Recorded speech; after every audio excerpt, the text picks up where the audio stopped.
नमस्कार। देश प्रदेश व दुनिया की तमाम बड़ी खबरों में आपका स्वागत है। आइए एक नजर डालते हैं आज की मुख्य हेडलाइंस पर। बड़ी खबरों में आज हम बात करेंगे महिलाओं के अंडरगारमेंट्स पहनकर बाजार में डांस करने वाले युवक की क्यों करी धुनाई। हरियाणा में कुलदीप बिश्नोई का बीजेपी से क्यों हुआ किनारा। कांग्रेस लीडर सोनिया दुल्हन ने अपनी ही पार्टी की क्यों उड़ाई नींद। हरियाणा में लोगों ने पुलिस के क्यों उड़ाए होश। वहीं नवजोत सिद्धू व कैंसर हॉस्पिटल हुए आमने सामने, किसकी खुली पोल। महाराष्ट्र के चुनाव परिणाम पर दीपेंद्र हुड्डा ने क्यों बोला हमला। बीजेपी सरकार की वजह से कांग्रेस व जेजेपी की क्यों हो रही मिट्टी पलीत। जीजा साले समेत 3 की कैसे गई जान। आईपीएल के इतिहास में 27 करोड़ में बिकने वाले 2 भारतीयों की क्या है कहानी। जीपीएस यानी गूगल मैप की वजह से कैसे गई 3 लोगों की जान। बुडाना कांड में पकड़े 2 आरोपियों ने खोले संगीन राज और हत्यारों के नाम भी आए सामने। हरियाणा विधानसभा स्पीकर ने क्यों बनाई 13 कमेटियां। भूपेंद्र हुड्डा व विनेश फोगाट को क्यों करना पड़ा शामिल। देश के 3 राज्यों में पड़ी बर्फबारी, हरियाणा में कैसा रहेगा मौसम। अब देखिए खबरें विस्तार से। आइए बात करते हैं महिलाओं के अंडरगारमेंट्स पहनने वाले युवक की सरे बाजार में क्यों की धुनाई। हरियाणा के पानीपत में रविवार को शहर के सबसे व्यस्तम इंसार बाजार में एक युवक को अश्लील डांस करना महंगा पड़ गया। युवक महिलाओं के अंडरगारमेंट्स पहनकर बाजार में रील बना रहा था। उसके साथ एक युवक भी था जो उसकी वीडियो शूट कर रहा था। बाजार में पहुंचे ग्राहक और वहां से गुजर रहे लोग उसे देखकर असहज महसूस कर रहे थे। तभी दुकानदारों ने युवक को पकड़ लिया और उसकी पिटाई कर दी। आखिर में युवक ने माफी मांग ली, जिसके बाद दुकानदारों ने उसे चेतावनी देकर छोड़ दिया। मामला पुलिस तक नहीं पहुंचा। दुकानदारों ने युवक से पूछा कि वह ऐसा क्यों कर रहा है, तो युवक ने कहा कि वह सोशल मीडिया के कई प्लेटफॉर्म पर एक्टिव है, उसके लिए वह वीडियो शूट करता है। ब्लॉग बनाने से इनकम होती है, उसके फॉलोअर्स को इस तरह की वीडियो पसंद आती है, इसलिए वह ऐसी वीडियो बना रहा था। युवक ने यह भी बताया कि इससे पहले भी वह इस तरह की वीडियो शूट कर चुका है। सोशल मीडिया पर उसकी ऐसी वीडियो खूब वायरल होती है, इसी चाहत में वह ऐसी वीडियो शूट कर रहा था। लेकिन उसने कभी सपने में भी नहीं सोचा था कि उसकी सरे बाजार में ऐसी वीडियो बनाने के चक्कर में इतनी बुरी तरह से धुनाई हो जाएगी। आइए बात करते हैं हरियाणा में कुलदीप बिश्नोई के बीजेपी से किनारे की।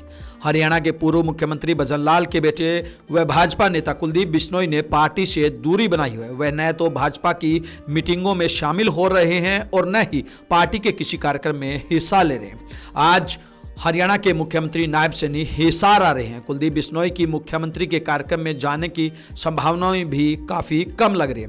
विधानसभा चुनाव से पहले कुलदीप बिश्नोई को चुनाव प्रबंधन समिति का संयोजक बनाया गया था। वह आदमपुर और फतेहाबाद सहित कई सीटों पर जीत का दम भर रहे थे। हालांकि ऐसा नहीं हुआ। वह अधिकतर समय आदमपुर और नलवा तक ही सीमित रहे। उनके बेटे भव्य बिश्नोई अपने गढ़ आदमपुर में हार गए, जिसके बाद कहीं ना कहीं उनका दबदबा भाजपा में कम होता दिख रहा है। इन सब बातों से विरोधियों को बोलने का मौका मिल रहा है, जो भाजपा को अखर रहा है। कुलदीप बिश्नोई की दूरी को लेकर बेटे की हार के अलावा भाजपा के प्रमुखता से निमंत्रित न करने, राज्यसभा न भेजने और बिश्नोई महासभा से जुड़े विवाद की भी वजह सामने आ रही है।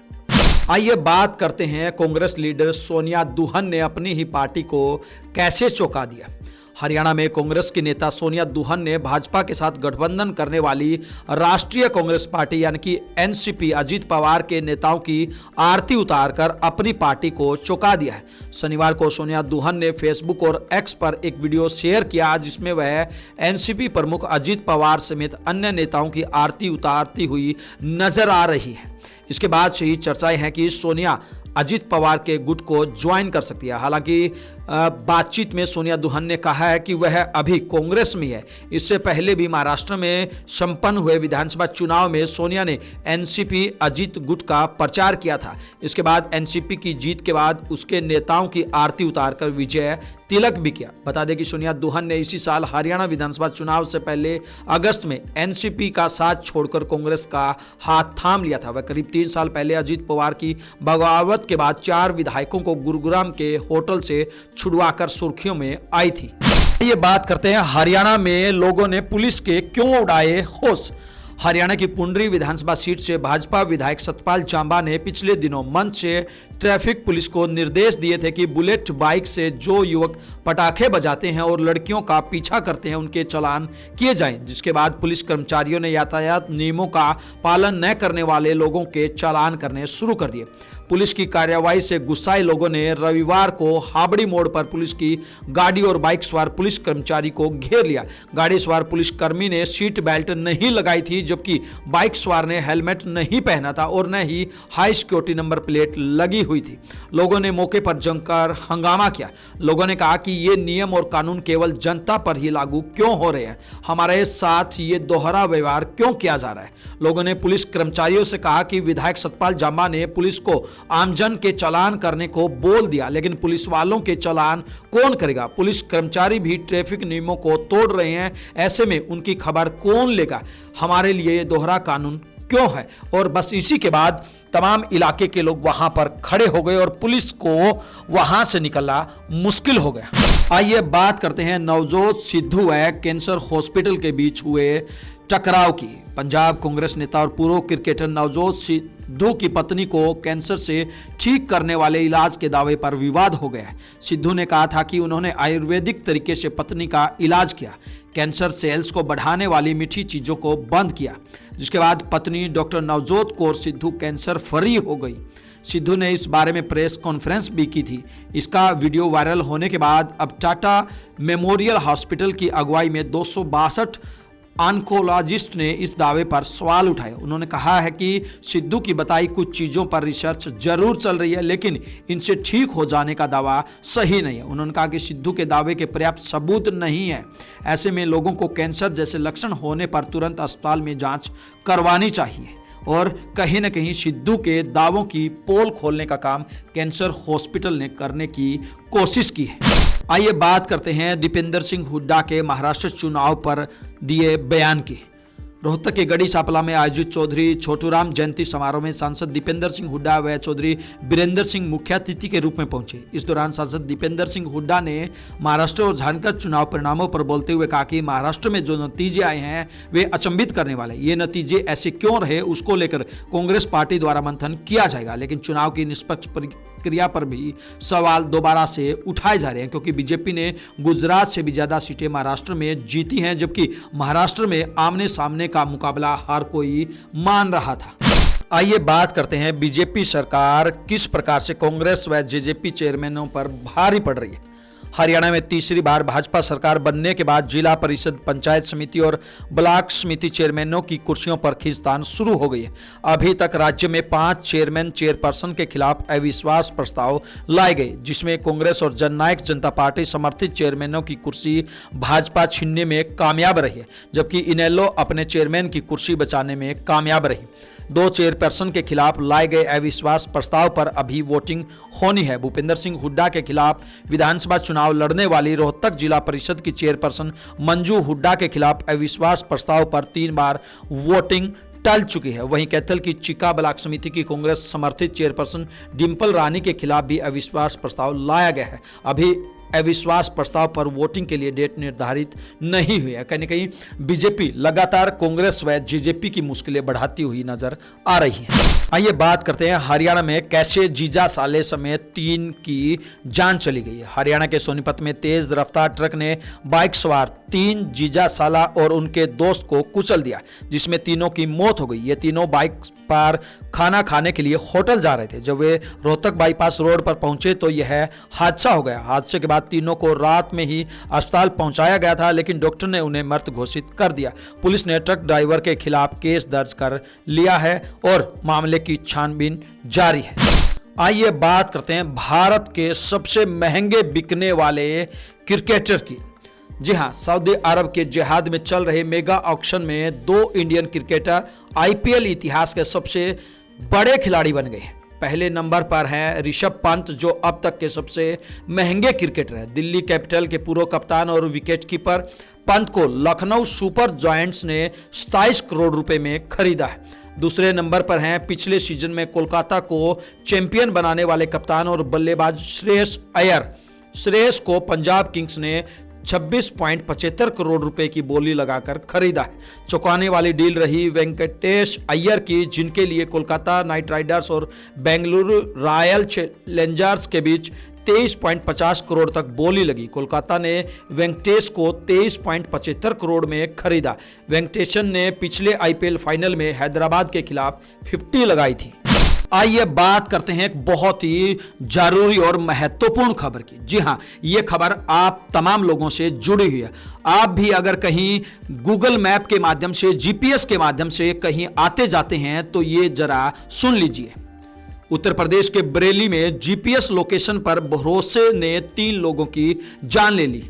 जी हां, कार सवार लोग जीपीएस लगाकर सफर कर रहे थे। कोहरे में कार सवार जीपीएस को फॉलो करते हुए चल रहे थे। आप और हम भी ऐसा बहुत बार करते हैं, वो चाहे धुंध की बात हो या फिर रात की बात हो। तो इसी प्रकार ये लोग भी जीपीएस लगाकर कार में सफर कर रहे थे। जीपीएस ने एक निर्माणाधीन पुल का रास्ता सुझाया, जिस ओर कार सवार निकल पड़े और आगे जाकर कार नदी में गिर गई, जिसकी वजह से 3 लोगों की दर्दनाक मौत हो गई। आप और हम भी जहां कहीं से गूगल मैप हमें रास्ता दिखाता है तो हम उस रास्ते पर निकल पड़ते हैं। लेकिन अब आगे से आप भी होशियार हो जाइए, क्योंकि हो सकता है वो रास्ता आपको कहीं मौत के मुंह में न ले जाए। आइए बात करते हैं बुडाना कांड की।